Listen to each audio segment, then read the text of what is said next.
way being paved for the Flying Scotsman Coulthard to end McLaren's 50-race Grand Prix drought. It's a brilliant success.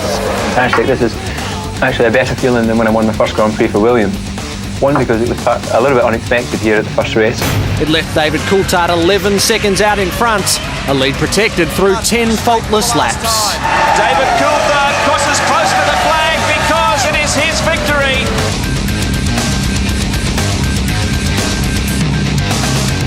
It would be right in every sense to say we're gearing up for the weekend. Not only the return of the AFL, but the first race of the Formula One season, the Australian Grand Prix, and we couldn't let the chance pass to chat with one of the greats of the sport, a two-time winner at Albert Park and now commentating for the BBC, David Coulthard. Welcome. Thank you. How many years have you been coming to Australia? Well, I first came here in '86, racing karts in Geelong, which is not too far from here, I don't think. So first fell in love with the country, back then. And then obviously from Grand Prix point of view, I've been coming here since, '94? So you must have come across Aussie rules just from time to time? Well, whenever I'm down here, I'm very keen, and I'm seeing one of my favourite magazines. And, I'll throw it at you and you're going to catch it. Ready? It's going to bounce off my head. You've got to put your hands up. Well, man, we're that close. Surely. Oh, you. See how hard he threw that? You nearly swore then. Right, I didn't know you were going to hit me on the chest. Well, you're supposed to put your hands You were so out. gentle with me in the toilets earlier. Why are you wanting to hurt me now? Dave. You do know when you come over here that this sport exists. Did you feel as what's in the papers, but on the radio? Do you listen to the radio or anything when you come over here? Well, I see it in the papers. I can see that Australia, and especially Melbourne, is like the sports capital of the world, isn't it? You've got so many great sports down here, and you can see in all the papers, you see on the television, incredible, athletic, strong men, and that's the reason why I would never have been cut out for anything like that. I was always a bit more delicate and built for being wrapped inside a carbon fibre tub and let the engine do all the powerful stuff. When you were growing up, obviously you were into cars. Did you play any other sports? A little bit at school, football, rugby, that sort of thing. But I started karting at 11, and you've got to be pretty focused if you're trying to do something properly. So I broke my collarbone playing football, and my father wasn't too impressed because it meant I missed a couple of races. So after that, I tended to duck out of any of the sort of team school sports. What about union? No, I didn't. I didn't really get involved too much. I did one shortry rugby match where we went into the scrum down, and I'd fallen because it was a public park. I'd fallen in some dog dirt, and it was on the side of my shorts, and I was trying to get it cleaned off my... Yeah, is that what you exactly. call it in Well, I don't know if you call it poo. Can you say poo on the show? Don't swear. Okay, sorry. Anyway, David. and so I say to the second rows, look, sorry guys, I'll go and change my shorts. And the guy behind, he was like, just scrum down. They were so focused on the game. Head into... And he had it down the side of his ear and everything, and I'm thinking, this is not really a sport for me. So as I'm crying in the shower, trying to get dog dirt off my leg, it was, I realised, again, motor racing. You won for the first time here in 1997. Does it feel like 17 years ago, or is it still fresh when you come to Melbourne each time? It's fresh.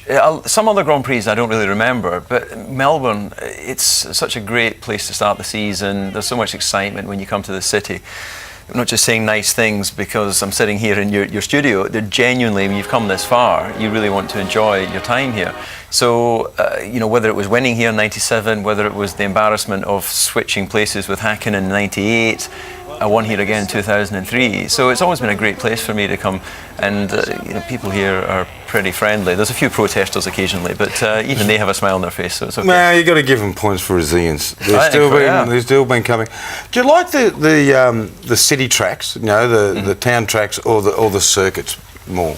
I like the street circuits, and I've always tended to go well where there's very fixed boundaries. So you can't argue with an Armco barrier or a wall, it doesn't move. Where on some of the modern circuits, you have these big runoff areas, so you can just push the limits until you find out, oh well, it didn't get away with it, I'll just come back a bit the next lap. So, Monaco I was lucky enough to win a couple of times, and in lower formula I won some street races as well. So I think that type of constraints, for me, works well. I remember, I was a huge Anton Senna fan, and you replaced Senna at Williams after the crash. How significant a moment was that for Formula One racing? Because the Senna documentary was one of the most, we were talking about it before, it's one of the most in-your-face sports documentaries you could see just, you know, the behind the scenes footage of talking to the drivers and the fears that day or the fears that weekend. How significant was that for the sport, and how significant was it for you in your career? Well, from the sport's point of view, there hadn't been a fatality in Formula One for several years, and on the Saturday, Roland Ratzenberger, an Austrian driver, was killed, and so the sport was already in complete shock. And then when the greatest driver at that time was killed, everyone knew that if he could be killed in a racing car, then any of us could be killed in a racing car. And that coincided. I was his test driver. I'd worked with him developing the car at the beginning of the season, and of course I was in awe of his achievements, and the way he worked with the engineers was just incredible. But sadly, through his death, that was the launching pad for my career. And you know, it's 20 years now since that accident. Yeah, time flies. Yeah, it does.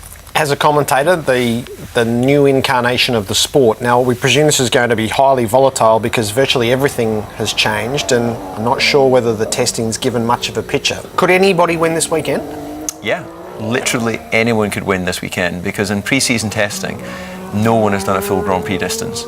So imagine going to do anything. Imagine trying to, you know, take a plane across the Atlantic or something when it's never actually done that sort of distance before. It's a similar situation here. So any of the teams that can get their car to the finish is in with a real chance of getting points. And I predict that we'll have half the field only finish, if that. Two things. How did you replace the adrenaline in your life?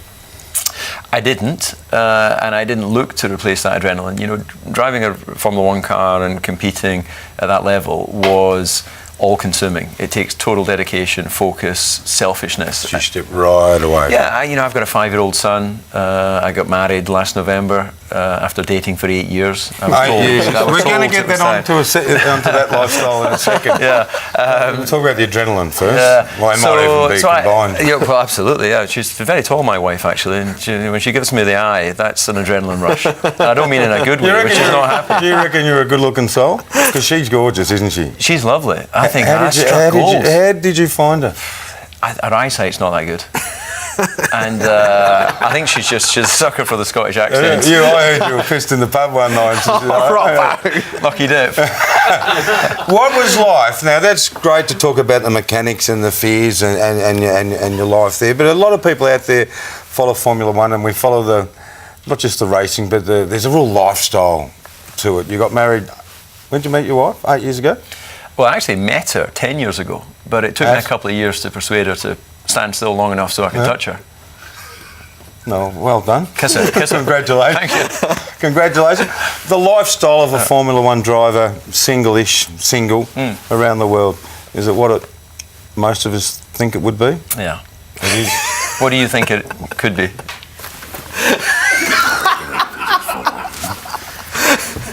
Oh my God, you've got quite a imaginative mind. There was never that many involved. Wasn't it? No. But is it a good lifestyle? It is. It's a fantastic lifestyle. But rich, see the world. I mean, everything. See the world, beautiful women, race cars, 200, 300 miles an hour. It's like, I don't know, how do you get perspective? Seriously, how do you get a serious question? The perspective on your life. Simply because all of that good stuff, being paid to be a sportsman, whether it's footy or whether it's racing cars or whatever it happens to be, any sportsman is gifted to be paid to do what they love doing. I never raced for the money. You know, I always took the view that I raced for the pure pleasure of the competition, and I was paid to do promotional events, is how I compartmentalised it in my life. But as you know, when you have to be really focused on something, the end reward can look like it just came easy, but the reality is, for me, it was a journey. It started at 11 years old in Scotland and took me to the point at 24 when I got to Formula One. And it was total dedication and focus at the expense of a normal childhood. I'm not, I don't want anyone to feel sorry for me. I love my childhood, but I wasn't doing, school sports and going on school holiday trips and things like that. I was building my car, stripping it, cleaning it, preparing. Understanding the car? Yeah, of course, absolutely. That'd be quite an enormous challenge, wouldn't it? To do anything properly, you've got to know what you're dealing with intimately. And again, if you bring it back to, you gentlemen working together, or a relationship with your wife, girlfriend, boyfriend, whatever it happens to be, you know, to have anything really working well, you've got to know that situation intimately. No, we haven't figured each other out yet, David. Great of you to stop by. I doubt you'll do another interview like this, perhaps all year, but I'm just worried he's going to hit me with the ball again. enjoy the race on Sunday. Thanks very much. David Coulthard with us on AFL360.